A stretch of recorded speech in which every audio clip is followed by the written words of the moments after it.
বেনজির যখন আপনার DMP commissioner ছিল, তারপরে আইজিপি হয়েছে, সবগুলো স্টেজে। আমার প্রশ্নটা ভিন্ন, এই দেশে কি কোনো গোয়েন্দা সংস্থা নাই যে বেনজির এরকম সাম্রাজ্য গড়ে তুলল?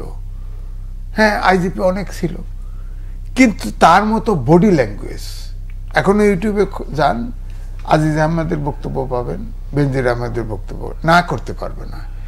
তারা যে গায়ে পড়ে যে এই যে অপকর্মগুলি করছে তার খেসারত দিতে হবে। এবং আমি যে কথা বলছি, প্রায় 8টা মেডেল বেনজিরকে দেওয়া হয়েছে। সবচাইতে আশ্চর্যের বিষয় হচ্ছে এই বিজয়বাড়ি বিশ্ববিদ্যালয় থেকে ধরেন পিএইচডি নিচ্ছে, সেটাও অনেক কষ্ট করে নিল, পরিবেশনের নিচে, কিন্তু সততার শুদ্ধতার সনদ তাকে দেওয়া হয়েছে। আপনি বলেন এটা যে মূলত জমি জমা যা কিছু সম্পদ কিনেছে, কিন্তু আপনার ডিএমপি কমিশনার এবং আইজিপি থাকার সময় মূলত, এবং আপনার যে এক উপজেলার সমান জায়গা কিনে ফেলছে, এই জায়গাটা কিন্তু প্রায় মাইনরিটি হিন্দুদের লোক, গরিব লোক, ধমকায় ওখানে আসছে। এখন পুলিশ নিয়োগ করছে, পুলিশ তার র্যাবে থাকার সময় পুলিশ নানান রকম ধমক দিয়ে নিছে। এখন ধরেন আমাদের সাংবাদিক শফিউর রহমানও একটা অভিযোগ দিয়েছে, তার পত্রিকা টেলিভিশন একটা লয়ে গেছে তার 2 মেয়ের নামে, আর একজন যে ফুটবল প্রচারক তার ভাই দিয়ে নিয়ে গেছে। তো এখন বিষয়টা হচ্ছে যে একটা লোকের এমন ইমেজ দাঁড় করছে যে দেশের রাষ্ট্র ক্ষমতার শীর্ষ ব্যক্তির সাথে সম্পর্ক এত গভীর এবং একই অঞ্চলে বাড়ি, তার বিরোধিতা করলে ক্রসফায়ার। আপনি বলছিলেন যে অপকর্মের খেসারত দিতে হবে, বিদেশে তো চলে গেল না, এটি বলছি, আসতেছি এখন বিদেশে। এই জায়গায় আমি শুরু করছিলাম, গেছি অন্য জায়গায়। আমি যেটা বলছি যে ধরেন সে পাসপোর্ট, ধরেন ভিসা লাগাইছে, ভিসা তো যখন তার বিরুদ্ধে এইটা যদি শুরু হলো, যখন পত্রিকায় কালের কণ্ঠে নিউজ ছাপা হলো, এর সঠিক বিচারটা যদি করতেই চাইতো, তাহলে সেটা তো স্বরাষ্ট্র মন্ত্রণালয়ের আন্ডারে, অথবা আপনার এয়ারপোর্টে ইমিগ্রেশনে একটু জানায় দিলেই হইতো যে এই লোকটা আপাতত বিদেশ যাওয়ার দরকার নেই, আনঅফিসিয়ালি জানা দিলে তো আটকে যেত। ব্যাংক থেকে টাকা তুলে নিয়ে চলে গেল সব। আপনি বলেন জান না 50,000 টাকা তুলতে কোনো ব্যাংক পান কিনা? সে এতগুলো টাকা তো নিশ্চয়ই 5 মিনিট বস্তা ভরে টাকা লয়ে যায় নাই, টাকা ডলারই নিছে, দেন ডলার অথবা ইউরোতে চেঞ্জ করে নিছে নিশ্চয়ই, যারা দিছে। হ্যাঁ, আইনে এটা আটকানোর ক্ষমতা নাই বুঝলাম, কিন্তু ডলার তো ক্রাইসিস, ডলার তো নাই, কোনো ব্যাংক তো ডলার দিচ্ছে না। মানুষ তো অনেকেই অভিযোগ করতেছে 50,000 টাকা নিতে গেলে দেয় না, টাকা নাই।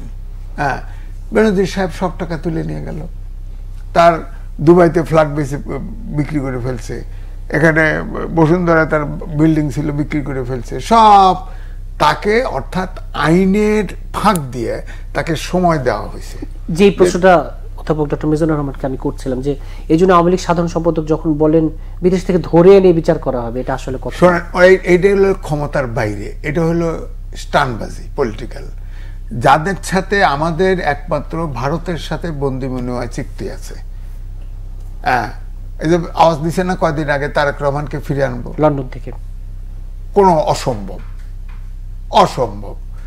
এই যে দেখেন না, ওই যে এটা চালাকি করছে, ওই যে এমপি হত্যা মামলার আমেরিকা নাকি গেছে, ভারতের সাথে আমেরিকার কিন্তু চুক্তি আছে, যার ফলে ভারতের হেল্প নিচ্ছে। এখানে এক ধরনের বুদ্ধিমানের কাজ করছে, কারণ বাংলাদেশকে তো দিবে না, চুক্তিও নেই। আর দ্বিতীয়ত একটা কিন্তু ব্যারিয়ার আছে, অনেক দেশে কিন্তু ফাঁসির আদেশ, ফাঁসি নাই। যে দেশে ফাঁসির আইন নাই সেই দেশ কিন্তু আপনার নিশ্চিত ফাঁসি হবে এমন লোককে তারা নিরাপত্তার জন্য দেয় না, এটা আছে। আমাদের দেশে হয়তো এটা নাই। এই জন্য আমি বলবো যে বেনজির আগে মনে হয়েছে যে বিচার হলেও হইতে পারে, এখন মনে হচ্ছে যে আমাদের গ্রাম দেশে আগে আমি ছোটবেলায় দেখতাম যে যাদের আগে তো চাকরি বাকরির লোক কম ছিল, আপনার যাদের অগাধ জমি ছিল তাদের বলা হয়তো গৃহস্থ, গৃহস্থ আমাদের গ্রাম পাবনা বাড়িতে বলা হতো। তো ওই গৃহস্থ বাড়িতে চুরি হতো, তো যখন চোর আপনার চুরি করে নিয়ে যাইতো অনেকে গল্প করতো আর কি, যে চোররে কয় চুরি করো, গৃহস্থরে কয় সজাগ থাকো, দুই পক্ষেই থাকা। তো বেনজিরের ঘটনা আমার কাছে মনে হচ্ছে এরকম, যে মালদা কামাইছো যেগুলো পারো লয়ে বিদেশে যাও, নাহলে তুমি ধরা খাইবে। এখন দেখেন 6 তারিখে আসে কিনা, যদি ফেরত আসে তাহলে বোঝা যাবে যে না ঠিক আছে আইনের, কিন্তু 6 তারিখে আসলে তাকে তো গ্রেপ্তার করা উচিত। এবং আপনার দুর্নীতি দমন কমিশনের এখতিয়ার আছে কিন্তু গ্রেপ্তার করা, সেটা 6 তারিখে পরিষ্কার হবে। ওটা না আগেই পারে, ধরেন যত ভিভিড রিপোর্ট আসছে সেখানে যদি একটা আইটেম, একটা যে কোনো অভিযোগের একটা সত্য প্রমাণ করতে পারতো না, 7 দিনে যায় প্রমাণ করতে পারতো না। এখন না, তদন্ত হচ্ছে, ফাইন্ডিং পাইলে কোর্ট যদি বলে যে তাকে গ্রেপ্তার করো, এই করো, তাহলে পারবো, তার মানে আইনের ফাঁক দিয়ে উনি চলে যাবে।